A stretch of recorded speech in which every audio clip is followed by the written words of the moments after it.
When we start to think about where the concept of diver watches started from, there are many names that echo our mind.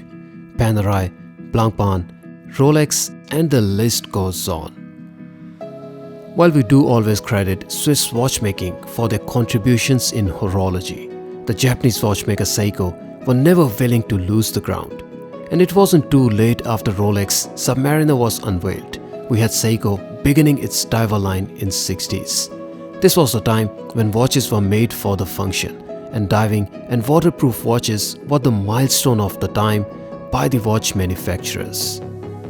1965 saw the release of first Seiko diver watch 6217 with 150 meters of water resistance. In 1967, Seiko unveiled 6215 to double the water resistance at 300 meters by introducing monoblock gears. And then 1968 saw 6159 with the same high beat movement as Grand Seiko to lift the standards of Seiko as a professional diver watch.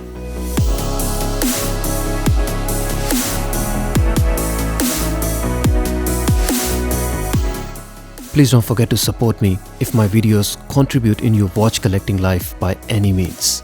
The best support you can do to me is by liking and sharing this video with your friends and watch community. I'm an independent watch reviewer and my reach is only as far as you share it. For all your support during this time, thank you. Over 50 years down the line and we have Marinemaster in the Seiko range that offers all the functionalities and design characters of 6159 from 1968, yet the modern features from today. The latest series is technically no longer called as Marinemaster or MM300, which was the model name branded by Seiko on the logo for the last generation. And this is precisely aligned with Seiko's new strategy and generation of Prospex watches, and we have in result Prospex logo X on the dial. I personally don't like this move, as previously the label of Marinemaster did give this watch a unique standing, as opposed to now where it's just a Prospex model, which many entry-level Seikos also are. So from the look on the dial, you really need to be Seiko enthusiast to recognize this watch as Marinemaster or a successor of 6159, because if you are not, the dial may delude you into thinking that this is a regular Seiko watch. Now, I said regular Seiko watch, and there is nothing wrong with regular Seiko watches. In fact, Seiko watches are known for their reliability, ruggedness, versatility and daily beating capabilities. And they are one of very few brands that stand against Swiss watch manufacturers head to head. One more popular attribute of Seiko watches is the affordable price range, and they typically start at few $100s, which is a welcome price point for a large community of watch collectors. And this is where not having the branding of Marinemaster makes it a bit hard to ascertain if this is a base model Seiko or something a little more special. But when you actually start to explore this model, let me tell you beforehand, it is a very special piece, and indeed a watch that you will lose count of its strengths when looking at how much it has to offer for its price. I reviewed the black dial version of this reference too, as per the link above, and I quoted before, this is practically the only 44mm watch I have ever seen, owned and reviewed that looks like a 42mm or 41mm watch. And if you compare its dimensions with Rolex Submariner 6-digit, then it veers like a 40mm watch.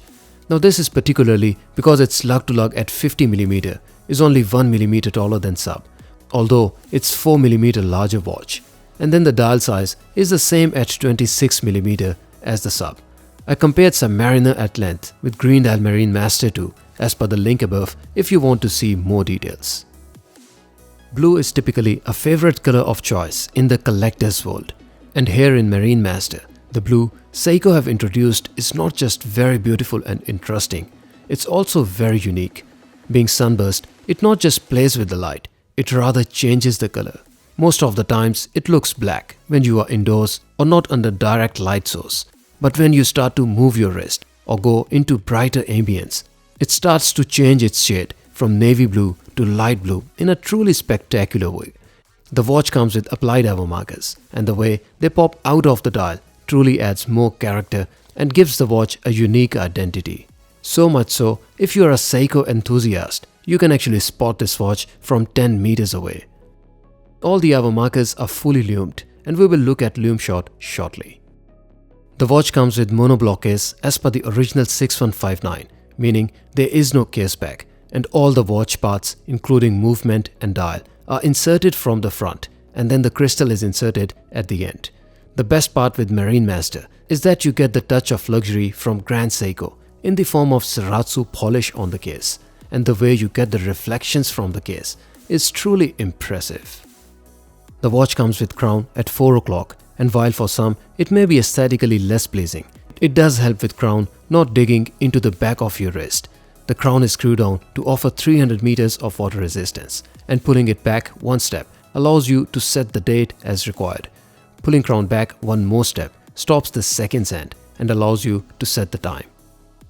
One of the improvements in this new reference is the anti-reflective coating on the crystal, and to me personally it is one very sought after feature, to the point that I basically many times consider it a deal breaker when crystals reflect like terribly.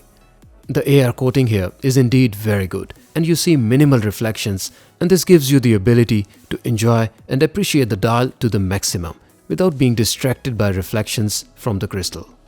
Second big improvement in this reference is the ceramic bezel, and it also is very beautiful blue to match the dial.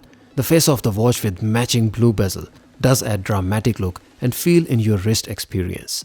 The bezel is also lumed, and let's discuss that further in the lume shot. The bezel action is crisp and consistent, and although I can see some minor wiggle in the action, it's actually not too bad, especially when you compare it with its counterparts even above its price. The lume on Marinemaster is quite possibly the strongest and brightest I've seen in the watches at any price point. This is in fact the first watch that I didn't even have to go to fully dark room to show the lume performance. Rather, this clip I've taken is in a room with ambient light seeping through the window, as you can see the case and the bracelet. As you might want to compare the lume shot of this Marinemaster with my previous videos or watches, I've taken the lume shot in my typical setup too, and the watch does not stop to fascinate. The lume is bright and consistent, and this is one of very few Seikos that have the lume section on seconds hand towards the bezel and not at the counterweight side, which is a welcome change. The bezel is also lumed up to the graduation for 20. So this is fully functional diver watch right here, and there's no design or quality issue to mention. I took another lume shot after 10 minutes too, and the loss of brightness is consistent in the dial, yet the time can easily be measured and read, so I take it as a pass. The only critique is that the bezel graduations have lost the lume brightness a little more than the dial, but they can still be read, so it's forgivable. Under the macro, you can see that the edges of our hand are not very crisp, and there are some high spots and bars, which isn't ideal, but it is relatively aligned with the price of the watch. The brushing on our hand is good, and much better than what you see on lower price Seikos, and I will spend some extra time here to show what macro shots reveal to you in terms of attention to detail. See the minute hand, it has similar brushing as you see on our hand, which is good. Now if you want to see how the hands are brushed on entry-level Seiko, this is the minute hand of Seiko 5 Sports model I reviewed earlier, and you can see that although the hand is brushed, the quality under the macro is of no match, and you can see the surface roughness very easily. And if you also want to compare this brushing with Grand Seiko, you can see here that GS are truly another level up, even above the finish on Marinemaster. You get what you pay for. Coming back to Marinemaster, the seconds hand isn't the best I've seen. There are scratches and surface finish is relatively inferior from everything else in the dial. The hour markers come with decent level of finish, and I'm overall quite impressed with macro analysis. The quality of text is also crisp and on par with what you would expect from Marinemaster. The dial is where this watch steals the show. It has a glossy texture when you inspect it under the macro, and then since it is sunburst, you can see the radial lines doing their magic. The radial lines are not the best defined, and you'd be pushed to see them from naked eye, but they do add to the experience regardless. The date text is crisp, but on the disc I can see vertical grooving, which I don't quite appreciate, and the text is slightly uncentered too and pushed towards upper end, which is a little disappointing. The watch comes with 8L35 movement, and since the case is monoblock, there is no case back. The caliber offers 50 hours of power reserve, and its accuracy tolerance is -10 to +15 seconds a day, which to me personally is a much bigger tolerance than I like. A watch gaining 15 seconds a day means you'd be adjusting the time twice a week unless you are not bothered being late in your meetings or you don't use your watch for time. I highly doubt that be the case though. On the wrist, this Seiko Marinemaster wears like anything but a 44mm watch. Like I quoted before, it is virtually hard to believe that it is a 44mm case, and this is primarily due to its intelligent case design and relatively compact lug-to-lug height of 50mm. My wrist size is 6.5 inches and wristband is 55mm, and you can see that this Marinemaster does not flare out of my wrist. It does have a thickness of 15.4mm, so you do find it to be chunky, but I personally don't mind it either. The watch contours to the wrist fine. There's no sense that it is oversized, even for my 6.5 inches wrist. The bracelet has extension link system too, and while it allows bracelet adjustment with the watch on the wrist, the mechanism is a bit of hit and miss. To extend the bracelet, you have to push the flip-lock lid back, and this is what you have to do anyway to clear the lid off the clasp before opening it, and it will result in bracelet getting extended inadvertently each time you remove the watch off your wrist, and it is a bit frustrating, and I do find it as a bit slack design from Seiko, although it is subjective. Seiko Marinemaster SLA023 is really a watch with a long history and proven reliability and all the core attributes of a diver watch, especially with 300 meters of water resistance. Then there's a Lume that simply puts watches many times its price to misery. The legibility, the experience of high-end watch due to Zaratsu polish, and then the air coating on the crystal. What is it that it doesn't offer? On top of everything, there's a blue dial that in the watch world is one sought-after character. The size is 44mm, but it really doesn't veer big. The details under the macro don't quite match GS level, and it is a thick watch. But if Seiko could make the movement accuracy at least half more decent than it is, as a buyer, you would really have had only one more option to consider, and that's nothing.